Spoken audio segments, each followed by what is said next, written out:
وہ مرتبہ جو قرآن میں ہے، وہ مرتبہ جو حدیث میں ہے، وہ مرتبہ جو صحابہ نے بیان کیا، وہ مرتبہ جو بزرگوں نے محدثین نے بیان کیا، تاکہ تم کو پتا چلے، تاکہ تم اپنے آقا کی بارگاہ میں زبان کھولنے سے پہلے سوچو۔ میرے پیارے آقا علیہ السلام کے پیارے دیوانوں، کل بھی میں نے بڑی لمبی تمہید میں یہ عرض کیا تھا اور آج بھی عرض کرتا ہوں، لوگوں آج جو بہت بڑے بڑے لوگ ہیں ان کے بچپنے کو بیان کرنے میں شرم آتی ہے۔ اس لیے شرم آتی ہے کہ کسی کا بچپنا ایسا ہے کہ وہ بستر میں پیشاب کر دیا کرتا تھا، اس لیے لوگ اس کا بچپن بیان نہیں کرتے۔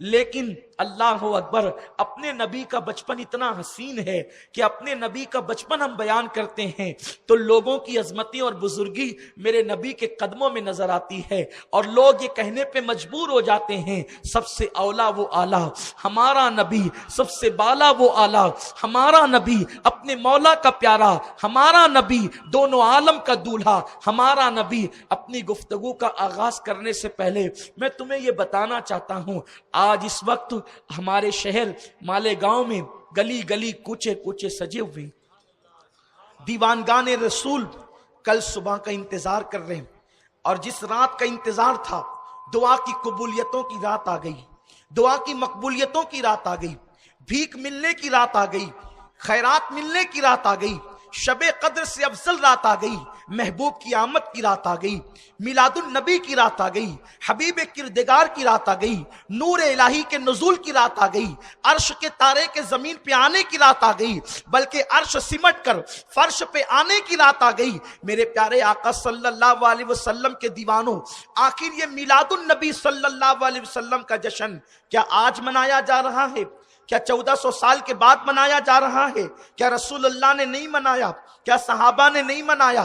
کیا محدثین نے نہیں منایا؟ کیا قرآن نے نہیں منایا؟ میرے پیارے آقا صلی اللہ علیہ وسلم کے دیوانوں، میں آپ کو بتاؤں، میلاد النبی کا مطلب یہ ہوتا ہے کہ نبی کی آمد پر جشن منایا جائے، حضور کی ولادت کو سیلیبریٹ کیا جائے، حضور کی آمد کے جشن کا تذکرہ کیا جائے۔ اور جب میلاد النبی منایا جاتا ہے تو حضور علیہ السلام جب پیدا ہوئے تو اس وقت کیا عجائبات ان کی امی نے دیکھا، اس وقت کے حالات کیا تھے، یعنی نبی کی پیدائش کے تذکرے کو کرنے کو میلاد کہتے ہیں۔ کچھ لوگوں کے پاس علم نہیں ہے تو لا علمی کے طور پر میرا حسن ظن ہر ایک سے یہی ہے کہ جن لوگوں کو میلاد النبی سے اختلاف ہے شاید ان کے پاس علم نہیں ہے، اس لیے وہ کہتے ہیں کہ قرآن میں نبی کی میلاد کا ذکر کہیں نہیں، حدیث میں نبی کی میلاد کا ذکر کہیں نہیں، رسول اللہ نے کبھی میلاد نہیں منائی۔ اگر وہ یہ بات کہتے ہیں، میں کہتا ہوں میرے بچوں، میرے شاگردوں، غور سے سنو،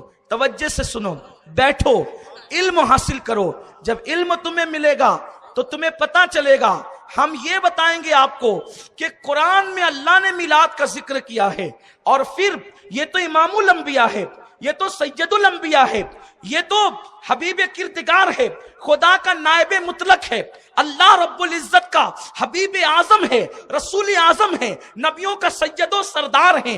ہاں یہ وہ رسول ہیں کہ جس کی غلامی کرنے کے لیے عرش سے جبریل فرش پہ آتا ہے، بے لقائی یار ان کو چین آ جاتا اگر بار بار آتے نہ یوں، جبریل سدرہ چھوڑ کر، جبریل جس کے تلووں پر اپنی پیشانی ملتا ہے وہ میرا اور آپ کا نبی ہے، وہ ہمارے آقا و مولا ہے۔ لیکن آپ اٹھا کر کے قرآن دیکھیں، اللہ نے قرآن مقدس میں صرف اپنے نبی کا میلاد بیان نہیں کیا بلکہ حضرت موسیٰ کا میلاد بھی بیان فرمایا۔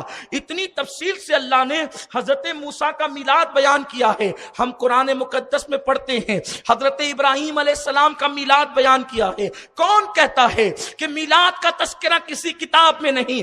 ہم اللہ کی کتاب میں بتا رہے ہیں۔ یارو، میرے آقا علیہ السلام نے فرمایا تھا کہ قرآن کچھ لوگ پڑھیں گے لیکن حلق کے نیچے نہیں اترے گا۔ جن کے حلق کے نیچے اترا قرآن ان کے دل میں آیا۔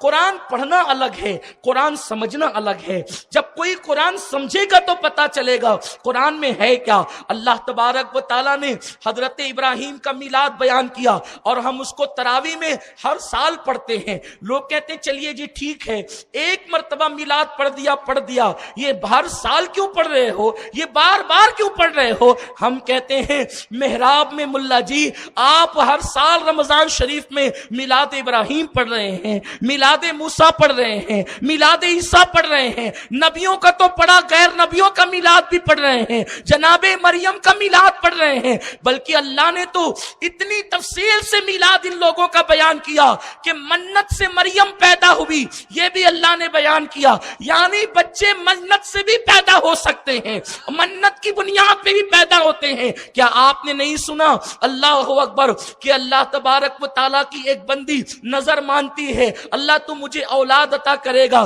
تو میں اسے بیت المقدس کی مجاوری کے لیے وقف کر دوں گی۔ اللہ اکبر، پتہ چلا بیت المقدس کی مجاوری کے لیے، اور اللہ سے انہوں نے مانگا تھا اولاد، اللہ نے دیا بیٹی، اور بیٹی کو انہوں نے وقف کر دیا مجاوری کے لیے۔ یہ مجاوری کیا چیز ہے؟ یہ مجاوری کسے کہتے ہیں؟ اور پھر بیت المقدس کی مجاوری کے لیے، بیت المقدس میں کیا ہے؟ وہاں پر آج کی تاریخ میں 400 انبیاء کرام کے مزارات ہیں، کچھ ظاہر ہیں اور کچھ جو ہیں حالات زمانہ کی وجہ سے جو ہے وہ اللہ اکبر ان کے نشانات نظر نہیں آتے۔ اللہ اکبر، حضرت مریم کی ماں نے، حضرت عمران کی بیوی نے اللہ سے اولاد مانگی کہ مولا اگر تو مجھے اولاد دے تو میں ان مزارات کی مجاوری کے لیے اس کو وقف کر دوں گی۔ اب آپ مجھے بتائیں، اور اللہ اس کا ذکر قرآن میں کر رہا ہے کہ جب اس عورت نے منت مانی مجاوری کے لیے، وقف کرنے کے لیے،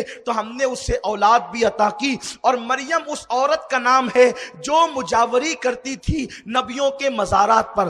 مجاوری کو لوگ مزار کا بھی مذاق اڑاتے ہیں اور مجاوری کا بھی مذاق اڑاتے ہیں، اور قرآن مزار کا بھی ذکر کر رہا ہے اور مجاوری کا تذکرہ بھی کر رہا ہے۔ اس پر مجھے جانا نہیں، میرا یہ عنوان ہی نہیں، میں صرف یہ بتانا چاہتا ہوں کہ آج کل ہمیں دھوکہ دیا جاتا ہے۔ دیکھو میرے بھائیوں، ہر ایک کو تقریر کرنے کا حق نہیں، ہر ایک کو درس دینے کا حق نہیں، ہر آدمی نہ معلم ہے نہ مقرر ہے، نہ ہر آدمی تدریس کا کام انجام دے سکتا ہے۔ جس کے پاس علم ہے اور جس کے پاس جتنا علم ہے بس وہ اتنی بات کرے، اس سے زیادہ کوئی گفتگو نہ کرے، کیونکہ یہ حرام ہے، اپنی رائے سے بات کرنا یہ حرام ہے۔ یا تو قرآن کی زبان میں بات کرو یا تو حدیث کی زبان میں بات کرو۔ جب قرآن حدیث کی زبان میں آپ بات کرو گے تو کس میں کیا لکھا ہے یہ آپ کو بتانا بھی پڑے گا۔ اب میں نے آپ کو بتا دیا، اب جب ہم حضرت ابراہیم کا میلاد پڑھ سکتے ہیں اور پڑھتے ہیں رمضان شریف میں، جب حضرت مریم کا میلاد پڑھ سکتے ہیں، جب حضرت موسیٰ کا میلاد پڑھ سکتے ہیں، تو آپ بتائیں آخر میرے رسول نے کیا قصور کر دیا ہے؟ مسلمانوں مجھے بتاؤ، میرے نبی نے آخر کس کا بگاڑا کیا ہے کہ جب اور نبیوں کا میلاد پڑھا جا رہا ہے تو مصطفیٰ جان رحمت کا میلاد کیوں نہیں پڑھا جائے گا؟ حضور علیہ السلام کا میلاد کیوں نہیں پڑھا جائے گا؟ اس کے بعد یہ کہا جاتا ہے کیا نمازیں کم ہے ثواب کے لیے؟ کیا روزے کم ہے ثواب کے لیے؟ جو تم نبی کی آمد کے جشن مناتے ہو، محمد ڈے مناتے ہو، نبی کا دن مناتے ہو، ہم نے کبھی میلاد النبی کو محمد ڈے تو نہیں کہا، اس لیے کہ ہم میلاد النبی کہتے ہیں۔ لیکن اگر بات ہے نبی کا دن منانے کی تو آئیے سیاستہ اٹھا کر کے دیکھ لیں، جب میرے سرکار ہجرت کر کے مدینہ منورہ گئے تو اللہ کے حبیب صلی اللہ علیہ وسلم نے دیکھا کہ یہودی روزہ رکھتے ہیں اور وہ موسیٰ ڈے مناتے ہیں، یعنی حضرت موسیٰ علیہ السلام کا دن مناتے ہیں۔ آقا نے پوچھا یہ 10 تاریخ کو ہر سال، 10 تاریخ کو محرم کی ہر سال یہ یہودی روزہ کیوں رکھتے ہیں؟ انہوں نے صحابہ نے عرض کیا آقا یہ حضرت موسیٰ کا دن مناتے ہیں، اس لیے کہ جناب موسیٰ علیہ السلام اس دن جو ہے وہ دریا پار ہوئے اور فرعون اور فرعونی اس کے ساتھ غرق ہو گئے دریا کے اندر، اس خوشی کے اندر یہ روزہ رکھتے ہیں، حضرت موسیٰ علیہ السلام کا دن مناتے ہیں۔ میرے سرکار نے فرمایا موسیٰ ہمارے پیغمبر ہے، توجہ فرمائے، حدیث کے الفاظ پہ سب کی توجہ، یہاں سے لے کے وہاں تک، پڑھے لکھوں سے لے کر ان پڑھ تک، سمجھداروں سے لے کے ناسمجھ تک، جوانوں سے لے کے بوڑھے بچوں تک، اہل منبر سے لے کر کھڑے رہنے والے، دور نزدیک سننے والے، سب کی توجہ چاہتا ہوں۔ جس وقت یہودیوں کے بارے میں آقا نے پوچھا یہ روزہ کیوں رکھتے ہیں عاشورہ کے دن ہر سال، صحابہ نے عرض کیا یا رسول اللہ یہ اس لیے رکھتے ہیں کہ جناب موسیٰ کو فرعونیوں سے نجات ملی، فرعون اور فرعونی ڈوب گئے، اس لیے یہ روزہ رکھتے ہیں۔ آقا نے فرمایا موسیٰ ہمارے پیغمبر ہے، موسیٰ ہمارے پیغمبر ہے، موسیٰ ہمارے پیغمبر ہے، اس لیے ہم زیادہ حقدار ہیں کہ ان کا دن منائے، لیکن ہم ان کی طرح نہیں منائیں گے۔ یہ نبی کی یاد میں ایک دن روزہ رکھتے ہیں، ہم 2 دن رکھ کر کے حضرت موسیٰ کا یوم منائیں گے، اور ہر سال منایا جا رہا ہے اور منا رہے ہیں۔ کیوں منا رہے ہیں؟ اس لیے کہ موسیٰ ہمارے پیغمبر ہے، تو جو جس کا پیغمبر ہوتا ہے وہ اس کا دن مناتا ہے۔ اب بتاؤ سنیو، تم نبی کا دن منا رہے ہو، محمد ہمارے پیغمبر۔ اللہ، نعرہ تکبیر، نعرہ رسالت، جشن عید میلاد النبی، آمد مصطفیٰ۔ سبحان اللہ، سبحان اللہ۔ جو جس کا ہوتا ہے وہ اسی کا دن مناتا ہے۔ آقا نے فرمایا موسیٰ ہمارے پیغمبر ہے، اس لیے ہم ان کا دن منائیں گے۔ موسیٰ علیہ السلام کو نجات ایک مرتبہ ملی ہے، نجات ایک مرتبہ ملی ہے فرعونیوں سے، اور ہر سال صحابہ نے ان کا دن منایا۔ ارے جب دن موسیٰ کا منایا جا سکتا ہے تو کیا اپنے نبی جن کا کلمہ پڑھتے ہیں ان کا دن نہیں منایا جا سکتا؟ اور اس دن کو تو صحابہ نے بھی منایا، رسول اللہ نے ہی منایا۔ کوئی کیسے کہتا ہے کہ نبی نے نہیں منایا؟ اٹھا کے دیکھو مسلم شریف، یہ حدیث صحیح مسلم میں موجود ہے، اور یہ حدیث صحیح مسلم میں نہیں تو میں صحیح مسلم نہیں، یہ حدیث صحیح مسلم میں نہیں تو میں صحیح مسلم نہیں۔ صحیح مسلم میں حدیث پاک موجود ہے، اللہ کے رسول صلی اللہ علیہ وسلم ہر پیر کو روزہ رکھتے تھے۔ ارے سنیو، ہم تو اتنے غافل لوگ ہیں کہ سال میں ایک ہی مرتبہ مناتے ہیں، لیکن رسول اللہ ہر پیر کو روزہ رکھتے تھے۔ صحابہ نے عرض کی آقا، صحابہ پر اللہ رحمتوں کی برسات فرمائے، کرم کی برسات فرمائے۔ عرض کی یا رسول اللہ، آپ پیر کو روزہ کیوں رکھتے ہیں جبکہ جمعہ کا دن سارے دنوں کا سردار ہے، سید الایام ہے جمعہ کا دن، لیکن پیر کا روزہ آپ کیوں رکھتے ہیں؟ آقا ارشاد فرماتے ہیں پیر کا دن میری پیدائش کا دن ہے۔ نبی پاک سال میں 52 مرتبہ اپنی پیدائش کا دن مناتے تھے۔ ہم تو غافل لوگ ایک ہی دن مناتے، لیکن کسی کے ذہن میں یہ خیال پیدا ہو سکتا ہے۔ میں کچھ جواب دے کر کے آگے بڑھنا چاہتا ہوں تاکہ میرے نوجوانوں کا ذہن کھلے، اور ہمیں آقا کا جشن منانا ہے، دھوم دھام سے منانا ہے، ہر سال منانا ہے، تاکہ تاریخ ولادت کو نہ بھولے نسلیں۔ جشن میلاد نبی یوں ہی مناتے رہیے۔ میرے آقا علیہ السلام کے دیوانوں، حضور نے روزہ رکھا، توجہ، حضور نے روزہ رکھا، ٹھیک ہے آپ بھی رکھ لیں روزہ آپ بھی رکھ لیں، آپ بھی روزہ رکھ کے میں جھنڈے کی کیا ضرورت ہے، لائٹنگ کی کیا ضرورت ہے، جلسے کی کیا ضرورت ہے؟ کہتے یہی تو بات ہے، جیسا رسول نے کیا ویسا آپ بھی کریں۔ تو ہم آپ کو یہ بتانا چاہیں گے کہ مدرسہ جیسا نبی نے بنایا پھر ویسا مدرسہ ہر مولوی بنائے۔ نبی کا مدرسہ 10 بائی 10 کا ایک کوٹا تھا، بس بغیر چھت کے کھلی ہوئی وہ زمین تھی، اور اس پر بلال، صہیب رومی، سلمان فارسی، ابو بکر صدیق، یہ نبی کے طلبہ تھے، اور حضور ان کو پڑھاتے تھے۔ اور رسول اللہ کے مدرسے کا کوئی چندہ نہیں ہوتا تھا، نہ رمضان میں ہوتا تھا، نہ شعبان میں ہوتا تھا، نہ بقرعید پہ کوئی چمڑا وصول ہوتا تھا، یہ سب کچھ نہیں ہوتا تھا۔ نبی نے مدرسہ پڑھایا، کوئی کھانے کا انتظام نہیں تھا، نہ کوئی اے سی، نہ کوئی دیوار، نہ کوئی چھت، بالکل سادگی کے ساتھ۔ اور نبی نے ایسا پڑھا کر کے بنایا کہ آج کی کروڑوں یونیورسٹیاں کوئی ایک ابو بکر کے جیسا نہیں پیش کر سکتی، کوئی ایک حضرت عمر کے جیسا نہیں پیش کر سکتی، لیکن وہ پڑھنے والے پیٹ پر پتھر باندھتے تھے، ان کو کھانا بھی نصیب نہیں ہوتا تھا۔ ابو ہریرہ کہتے ہیں ہمیں اتنی بھوک لگتی کہ ہم مسجد نبوی کی زمین پہ چت لیٹ جاتے تھے، نہ وہاں مدرس کو پگار ملتی تھی، نہ کوئی تنخواہ ملتی تھی، نہ وہاں طلبہ کو کوئی کھانا ملتا تھا۔ تو اگر ہمیں پابند کیا جا رہا ہے کہ جیسے نبی نے میلاد منایا تو ہمیں بھی یہ حق پہنچتا ہے ایسا کہنے والے کو، جو نہیں کہہ رہا ہے وہ جیسا چاہے مدرسہ چلائے، لیکن جو ہمیں کہہ رہا ہے کہ نبی نے میلاد جیسا منایا آپ بھی صرف ویسا منائے، دوسری کوئی چیز شامل نہ کریں، جب ہم ان سے کہیں گے تو ہمیں حسن ظن ہے، کیونکہ وہ عقل مند لوگ ہیں، وہ دانشور لوگ ہیں جو منع کر رہے ہیں۔ ہم جب ان سے کہیں گے کہ نبی کی طرح تم بھی مدرسہ چلاؤ تو وہ ہم سے ہمارا دامن پکڑ کے کہیں گے امین القادری ہوش میں آؤ، آج دور بدل گیا ہے، حالات بدل گئے ہیں، بڑی بڑی یونیورسٹیاں ہیں، امریکہ کی یونیورسٹی، برطانیہ کی یونیورسٹی، مالیگاؤں کی یونیورسٹیاں ہیں جس میں اے سی لگے ہیں، جس میں پنکھے لگے ہیں، جس میں لائٹ لگے ہیں، جس میں اونچی اونچی عمارتیں ہیں۔ اگر یونیورسٹیوں میں درس جو عصری علوم پڑھائے جا رہے ہیں، ہم دینی علوم چبوترے پہ پڑھائیں گے، ارے بلڈنگوں میں پڑھاتے ہیں تو مالداروں کے بچے نہیں آتے، صرف غریبوں کے فاقہ کشوں کے بچے آتے ہیں۔ اگر ہم نے یہی کیا کہ نبی کی طرح اوٹا بنا لیا تو یہ ہوگا امین القادری کہ لوگ یوں بھی نہیں آتے اور یوں بھی نہیں آئیں گے، تو ہمارا کام کیسے چلے گا؟ دین مفلوج ہو کر کے رہ جائے گا، دین کا کام نہیں چلے گا۔ اس لیے دور کا تقاضا یہ ہے، اگر عصری علوم والوں نے یونیورسٹی بنائی ہے تو ہم اس سے بڑھ کر عمارت بنائیں۔ ان کے یہاں ایک اے سی ہے تو ہم دو لگائیں، ان کے یہاں ڈیسک ہے تو اس سے اچھا ہم لگائیں، ان کے یہاں ایک لائٹ ہے تو ہم دو لگائیں، تاکہ دین کی عزت بچائیں اور دین کی عزت بتائیں، تاکہ لوگ یونیورسٹی چھوڑ کر کے ہمارے مدرسے میں آئے، علم حاصل کرے۔ فائدہ کس کا ہوگا؟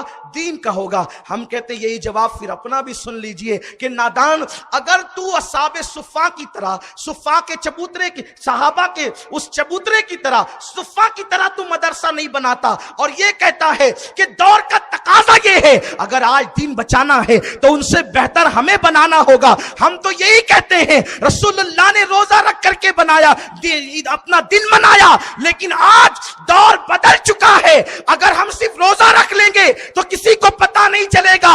ہم بتانا چاہتے ہیں اگر فلاں کے وزیر کا دن اس شان سے منایا جاتا ہے تو اس سے زیادہ دور کے تقاضے کے مطابق اس سے شان سے ہم منائیں گے، تاکہ لوگوں کو پتا چلے اس سے زیادہ شان والا میرا پیغمبر ہے۔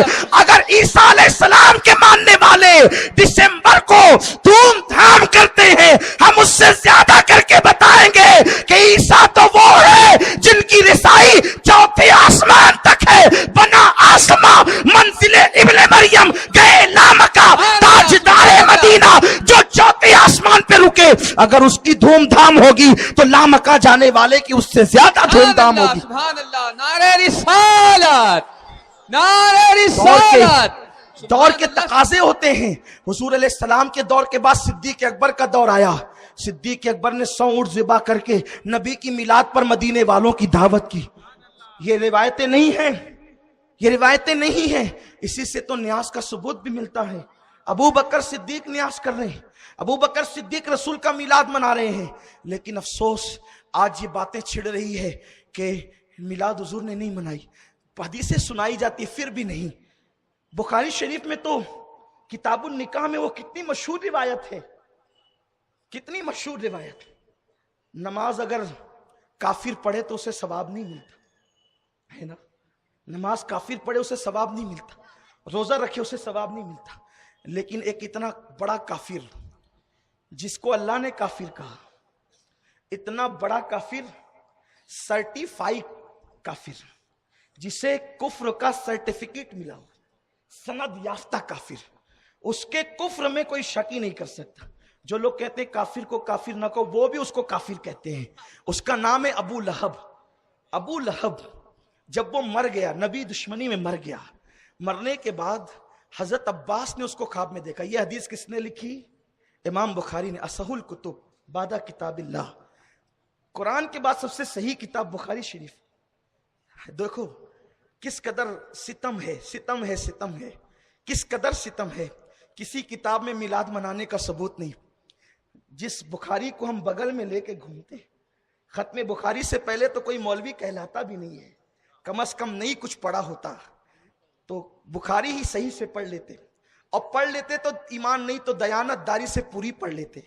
آگے کے 4-5 پیج پڑھ لیے، پیچھے کے 4-5 پڑھ لیے، اور 8 میٹر کی پگڑی بنا کر کے گھوم رہے۔ اے علم اسے نہیں کہتے، پوری کتاب پڑھیں۔ دیکھو میں کہتا ہوں تو لوگ مجھے برا مانتے ہیں، لیکن بات سچی کہتا، بری اگر غلط کہوں آپ میری زبان کاٹ لیں۔ آج کی تاریخ ہے میلاد کی تاریخ، ایک تاریخی واقعہ ہو جائے گا، غلط بات کہنے پہ زبان کاٹ لو گے تو زندگی بھر دعا دوں گا، میں آپ کو برا نہیں کہوں گا۔ اتنا ظرف رکھتے ہیں ہم لوگ، اور بات تو وہی ہے جو سچی ہو، بات وہی ہے خدا لگتی ہو۔ تو یہ کیوں ہوا؟